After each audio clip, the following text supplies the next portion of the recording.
एखादी जर महिला भगिनी असतील, जर गाडी स्लिप होऊन ॲक्सिडेंट होऊन जीवितहानी सुद्धा होण्याची शक्यता होती। यहाँ के जो स्ट्रीट लाइट्स हैं वो उन्होंने निकाल दिया। निकाल देने के बाद में वहाँ पे कोई साइन बोर्ड नहीं लगा है। या ठिकाणी केबलच्या वायरी रस्त्यावर अस्तव्यस्त पडलेल्या आहेत। आसरा चौक हा अत्यंत वर्दळीचा।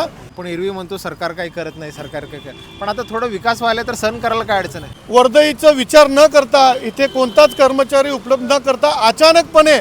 नमस्कार, स्मार्ट सोलापूरकर मी आत्ता आहे होडगी रोड परिसरामध्ये। दुपारचा व्हिडिओ तुम्ही सगळ्यांनी पाहिला आहे, बऱ्याच जणांनी शेअर पण केला आहे। होडगी रोडला मोठं कोट्यावधीचं रोडचं काम चालू आहे। आता ते एक्झॅक्ट आसरा चौकापर्यंत हे काम आलेलं आहे आणि आता आपण बघतो इकडे खान चाचा हॉटेल असेल किंवा इकडे युनिटीचं ऑफिस असेल किंवा इकडे महिंद्राचं शोरूम आहे, इथं रात्री त्याचं काम होणार आहे।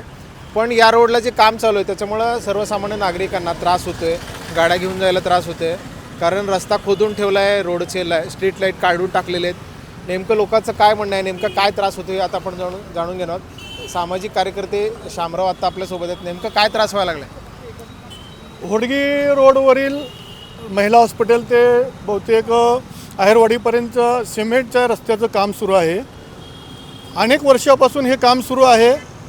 काम सुरू होत असताना ड्रेनेज लाईनची जी वॉटर लाईन टाकलेली आहे त्याचं काम 1 वर्षापासून सुरू आहे आणि अचानकपणे साईडचे जे दुकानदार आहेत त्यांच्या व्यवसायाचा परिणाम न करता, विचार न करता ते आपलं काम केलेलं आहे। त्यामुळं त्यांना जाण्या येण्याचा रस्ता नसल्यामुळे अनेक ठिकाणी भर टाकून आणि ते धोकादायक पद्धतीनं, कारण ते भर अशा पद्धतीने टाकलेलं आहे त्याच्यावर जर चढून उतरून जाता येता एखादी जर महिला भगिनी असतील, जर गाडी स्लिप होऊन ॲक्सिडेंट होऊन जीवितहानी सुद्धा होण्याची शक्यता होती।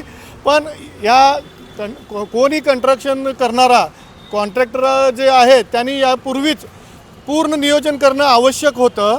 असं करताना दिसून आले नाही। आज आपण हे पाहत असताना आसरा चौकापर्यंत हे काम झालेलं आहे। मुळात आसरा चौक हा अत्यंत वर्दळीचा भाग म्हणून ओळखला जातो। याकडे जुळे सोलापूरला जाणारा मुख्य एकमेव आसरा पूल आहे। या पुलावरून सकाळी 10 ते 1 आणि संध्याकाळी 6 ते 9 या कालावधीत प्रचंड गर्दी असते। मुळातच या पुलावर वाहतुकीची कोंडी होत असताना सुद्धा या ठेकेदाराने किंवा वाहतूक विभागाने या वर्दळीचा विचार न करता, इथे कोणताच कर्मचारी उपलब्ध न करता अचानकपणे आसरा चौक हा जुळे सोलापूर वाहतुकीसाठी बंद अचानक केल्यामुळे नागरिकांची धांदल उडालेली आहे। मला एक सांगा शामराव, आपण एरवी म्हणतो सरकार काही करत नाही, सरकार काही करत, पण आता थोडं विकास व्हायला तर सहन करायला काय अडचण आहे? निश्चितच आम्ही विकासाचं स्वागत करू, पण विकास करत असताना नागरिकांच्या जीवाचा सुद्धा विचार या सरकारने करणं गरजेचं आहे। कारण आज आपण जर पाहिलात या ठिकाणी केबलच्या वायरी रस्त्यावर अस्तव्यस्त पडलेल्या आहेत। एखाद्या गाडी त्याच्यावर जाऊन स्लिप होऊन मोठा अपघातसुद्धा होण्याची शक्यता आहे। या ठिकाणी कुठलंच फलक वगैरे बोर्ड लावलेलं नाही, कसलीच काळजी वाहतूक विभागाने घेतलेली दिसून येत नाही। जेव्हा आपण रोडवर गाडी घेऊन येतो तेव्हाच आपल्याला कळतं की काहीतरी काम चालू आहे। अचानकच आम्ही घरातून निघतोय आणि समोर बघितलं तर अचानक रस्ता बंद किंवा रस्ता उखडलेला। आता या ठिकाणी बघा तुम्ही स्ट्रीट लाईट 4 दिवस आधी कळवायला पाहिजे होतं, लोकांना जाहीर आवाहन करायला पाहिजे होतं। 100% हे त्या ठेकेदाराचं आणि वाहतूक विभागाचं कामच आहे की जर असं मोठे काम होत असेल तर किमान 15 दिवसापूर्वी तशा सूचना किंवा वर्तमानपत्रातून लोकांना अवगत करणं गरजेचं होतं। सामान्य नागरिक म्हणून तुम्ही या रस्त्यावरून ये जा करताय, काय नेमक्या अडचणी येत आहेत? देखिए सर, हम लोग यहाँ से रोज़ इस रोड से हम लोग आते जाते हैं और हर दिन की तरह आज जो यहाँ पे काम शुरू हुआ है वो सामान्य नागरिक के लिए बहुत परेशानी वाला है। फर्स्ट ऑफ ऑल ये है कि पहले तो यहाँ के जो स्ट्रीट लाइट्स हैं वो उन्होंने निकाल दिया। निकाल देने के बाद में वहाँ पे कोई साइन बोर्ड नहीं लगा है। स्ट्रीट लाइट निकलने के बाद में जो वहाँ पे भर पड़ा हुआ है उस वजह से जो भी लोग आ रहे जा रहे, सीनियर सिटीज़न हो सकता है, बच्चे हो सकते हैं, बड़े हो सकते हैं, या फिर कोई कार स्पीड में आ रही है तो उस वजह से कोई भी अपघात हो सकता है। तो हमारा सिर्फ यही रिक्वेस्ट है, जो लोग भी ये कॉन्ट्रैक्टर इसमें काम कर रहा है, साइन एजेस यूज़ कीजिए, या तो वो रास्ता बंद कर दीजिए जब तक काम नहीं होता है। पर्यायी मार्ग दिला पाहिजे त्याला, पर्याय मार्ग देना चाहिए उसमें जी। आता लोकांना विकास पाहिजे पण तुम्ही काहीतरी सूचना द्या, पर्यायी मार्ग द्या। म्हणजे जुळे सोलापुरातनं जेव्हा आपण आसरा चौकात येतो आणि आसरा चौकातनं इकडे होडगी रोडकडे किंवा गांधीनगर 7 रस्त्याकडे जातो त्यावेळेला प्रचंड ट्रॅफिक जाम दुपारी झालेलं होतं। आता एका बाजूचा रस्ता चालू केला आहे म्हणून ते काही फार जाणवत नाही आहे, पण जेव्हा शाळा सुटते किंवा ऑफिसेस सुटतात त्यावेळेला मात्र हा रस्ता नेहमीप्रमाणे जाम होतो आहे. आत्तासुद्धा बघा एखादा JCB निघाला आहे आणि पूर्ण कार येतात म्हणजे रस्ता जाम होतोच. एखाद्याचा अपघात झाला किंवा काही लागलं पडलं हाड मोडलं तर कोण जबाबदार? कॉन्ट्रॅक्टर असेल किंवा त्याचे कामगार असतील तर कोणीच नाही आहे. म्हणजे सांगायला सूचना द्यायला खबरदारी घ्यायला कोणीच नाही आहे. म्हणजे तुम्ही घरातून बाहेर पडताय रस्त्यावर होते तर तुमची काळजी तुम्हीच घ्या, आम्ही आमचं काम करत राहणार असं या कॉन्ट्रॅक्टरचं आणि सरकारचं म्हणणं आहे असं वाटतं. म्हणजे प्रशासनाने सुद्धा म्हणजे ट्रॅफिक विभागाची जबाबदारी आहे का तर आहेच आहे.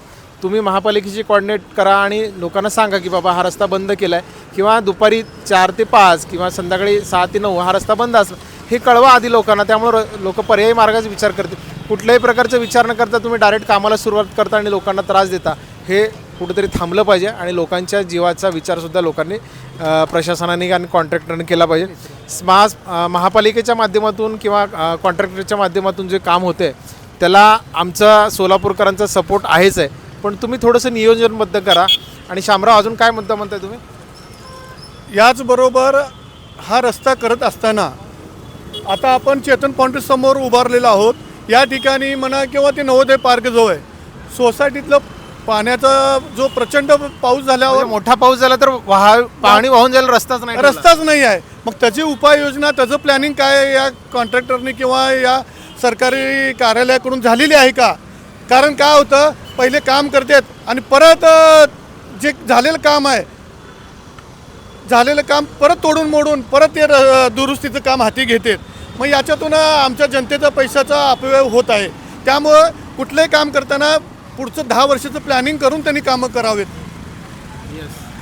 स्मार्ट सोलापूरकर डिजिटल मीडियाच्या माध्यमातून आपण आसरा चौक होडगी रोड परिसरातले जे काही काम चालू आहे त्या संदर्भातील व्हिडिओ करतोय. तुम्हाला सुद्धा या परिसरात येऊन त्रास होत असेल तर खाली कॉमेंटमध्ये तुम्ही व्यक्त होऊ शकता. धन्यवाद. जयेश दर्बी कलेक्शन कॉटन, लिनन यासह अनेक ब्रँडेड कंपन्यांच्या सुटिंग शर्टिंगसाठी जयेश दर्बी कलेक्शन, 7 रस्ता मोदी पंकाविरी जवळ सोलापूर. छोटे फंक्शन के लिए Mayur classic AC banquet hall मिलेगा सिर्फ 10,000 रुपयों में। Mayur classic AC banquet hall, जुड़े Solapur. Management by Spice and Ice events.